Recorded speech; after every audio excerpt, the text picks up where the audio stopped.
शनिवार की कथा पढ़ूँ, सुनियो सारे दांत। एक समय सूर्य, चंद्रमा, मंगल, बुध, बृहस्पति, शुक्र, शनि, राहु और केतु इन ग्रहों में आपस में झगड़ा हो गया कि हम सबसे बड़ा कौन है। सब अपने आप को बड़ा कहते हैं। जब आपस में कोई निश्चय न हो सका तो सबके आपस में झगड़ते हुए इंद्र देव के पास गए और कहने लगे कि आप सब देवताओं के राजा हो, इसलिए आप हमारा न्याय करके बतलाओ कि हम 9 ग्रहों में सबसे बड़ा कौन है। राजा इंद्र इसका प्रश्न सुनकर घबरा गया और कहने लगा कि मुझ में यह सामर्थ्य नहीं है जो किसी को बड़ा या छोटा बतलाऊं। मैं अपने मुख से कुछ नहीं कह सकता हूँ। हाँ, एक उपाय हो सकता है। इस समय पृथ्वी पर राजा विक्रमादित्य दूसरों के दुखों को निवारण करने वाला है, इसलिए तुम सब मिलकर उन्हीं के पास जाओ, वही तुम्हारे दुखों का निवारण करेंगे। ऐसा वचन सुनकर सभी ग्रह देवता चलकर भूलोक में राजा विक्रमादित्य की सभा में जाकर उपस्थित हुए और अपना प्रश्न राजा के सामने रखा। राजा उनकी बात सुनकर बड़ी चिंता में पड़ गए कि मैं अपने मुख से किसको बड़ा और किसको छोटा बतलाऊं। जिसको छोटा बतलाऊंगा वही क्रोध करेगा। परंतु उनका झगड़ा निपटाने के लिए एक उपाय सोचा कि सोना, चांदी, कांसा, पीतल, शीशा, रागा, जस्ता, अभ्रक और लोहा 9 ग्रहों धातुओं के 9 आसन बनवाए। सब आसनों को क्रम से, जैसे सोना पहले और लोहा सबसे पीछे गए। इसके बाद राजा ने सब ग्रहों से कहा कि आप सब अपने अपने आसनों पर बैठिए। जिसका आसन सबसे आगे वह सबसे बड़े और जिसका आसन सबसे पीछे वह सबसे छोटा जानिए, क्योंकि लोहा सबसे पीछे था और वह शनि देव का आसन था। इसलिए शनि देव ने समझ लिया कि राजा ने मुझको सबसे छोटा बना दिया। इस पर शनि को बड़ा क्रोध आया और कहा कि राजा, तू मेरे पराक्रम को नहीं जानता। सूर्य एक राशि पर 1 महीना, चंद्रमा 2.25 महीने 2 दिन, मंगल 1.5 महीना, बृहस्पति 13 महीने, बुध और शुक्र 1 महीने, परंतु मैं एक राशि पर 2.5 अथवा 7.5 साल तक रहता हूँ।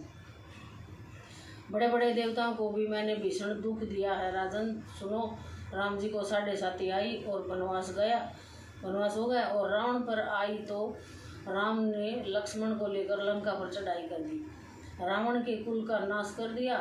हे राजा, अब तुम सावधान रहना। राजा कहने लगा, जो कुछ भाग्य में होगा देखा जाएगा। उसके बाद अन्य ग्रह तो प्रसन्नता के साथ चले गए, परंतु शनिदेव बड़े क्रोध के साथ वहाँ से सिधारे। कुछ काल व्यतीत होने पर जब राजा ने 7.5 की दशा आई तो शनिदेव घोड़ों के सौदागर बनकर उनके सुंदर घोड़ों के सहित राजा की राजधानी में आए। जब राजा ने सौदागर के आने की खबर सुनी तो उसने राजा की राजधानी अशोकपाल को अच्छे घोड़े खरीदने की आज्ञा दी।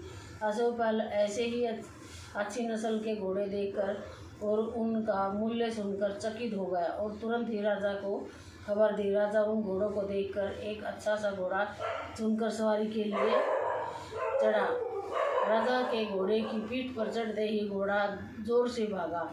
घोड़ा बहुत दूर तक बड़े जंगल में जाकर राजा को छोड़कर अंतर्ध्यान हो गया। इसके बाद राजा अकेला जंगल में भटकता फिरता था। बहुत देर के बाद राजा ने भूख और प्यास से दुखी होकर भटकते भटकते एक ग्वाले को देखा। ग्वाले ने राजा को प्यास से व्याकुल देखकर पानी पिलाया। राजा की उंगली में एक अंगूठी थी, वह उसने निकालकर प्रसन्नता के साथ ग्वाले को दे दी और शहर की ओर चल दिया। राजा शहर में पहुंचकर एक सेठ की दुकान पर जाकर बैठ गया और अपने आप को उज्जैन का रहने वाला तथा उनका नाम विका बतलाया। सेठ ने उसको एक कुलीन मनुष्य समझकर जल आदि पिलाया। भाग्यवश उस दिन सेठ की दुकान पर बिक्री बहुत अधिक हुई। तब सेठ उनको भाग्यवान पुरुष समझकर भोजन कराने के लिए अपने साथ ले आया।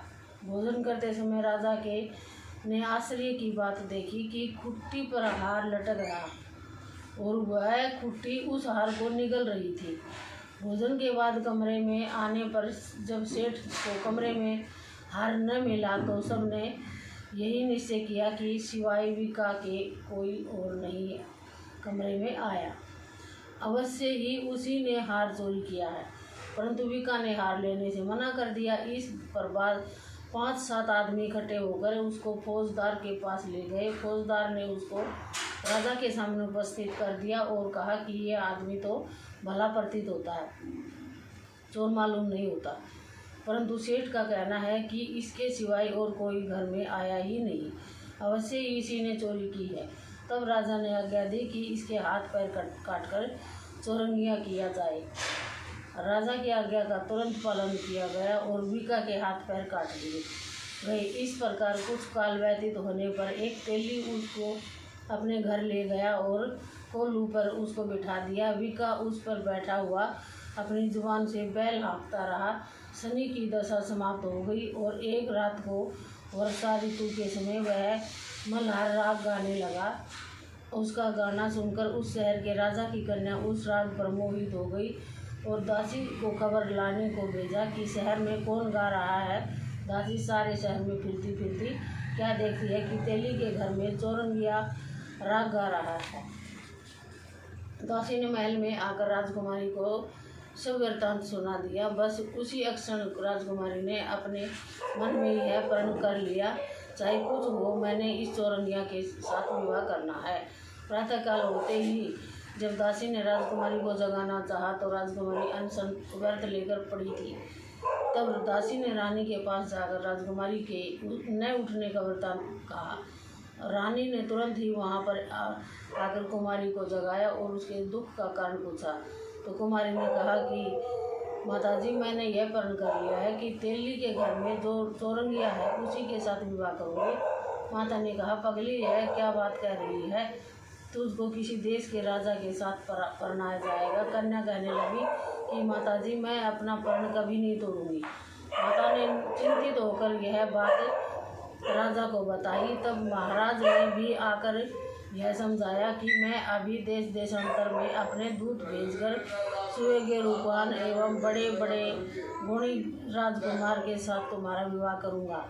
ऐसी बात तो तुमको कभी नहीं विचारनी चाहिए। कन्या ने कहा, पिताजी, मैं अपने प्राण त्याग दूंगी, परंतु दूसरे से विवाह नहीं करूंगी। इतना सुनकर राजा ने क्रोध से कहा, यदि तेरे भाग्य में ऐसा ही लिखा है तो जैसे तेरी इच्छा हो वैसा ही कर। राजा ने तेली को बुलाकर कहा कि तेरे घर में जो चौरंगिया है उसके साथ मैं अपना कन्या का विवाह करना चाहता हूँ। तेली ने कहा कि यह कैसे हो सकता है, कहाँ आप हमारे राजा और कहाँ मैं एक नीच तेली। परंतु राजा ने कहा कि भाग्य लिखे को कोई टाल नहीं सकता, अपने घर जाकर विवाह की तैयारी करो। राजा ने उसी समय तोरण और बंदरवाल लगाकर अपने राजकुमारी का विवाह चौरंगिया विक्रमादित्य के साथ कर दिया।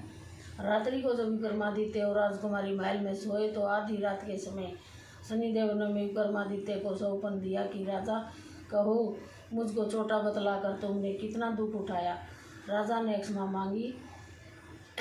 शनिदेव ने प्रसन्न होकर विक्रमादित्य को हाथ पैर दिए। तब राजा ने कहा, महाराज, मेरी प्रार्थना स्वीकार करें कि जैसा दुख आपने मुझे दिया ऐसा और किसी को न दे। शनिदेव ने कहा कि तुम्हारी यह प्रार्थना स्वीकार है।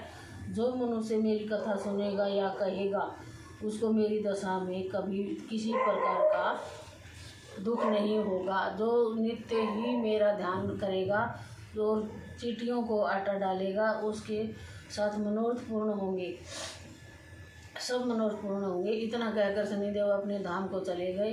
राजकुमारी की आंखें खुली तो उसके राजा के हाथ पांव देखे तो आश्चर्य को प्राप्त हुई। उसको देखकर राजा ने अपना समस्त हाल कहा कि मैं उज्जैन का राजा विक्रमादित्य हूँ।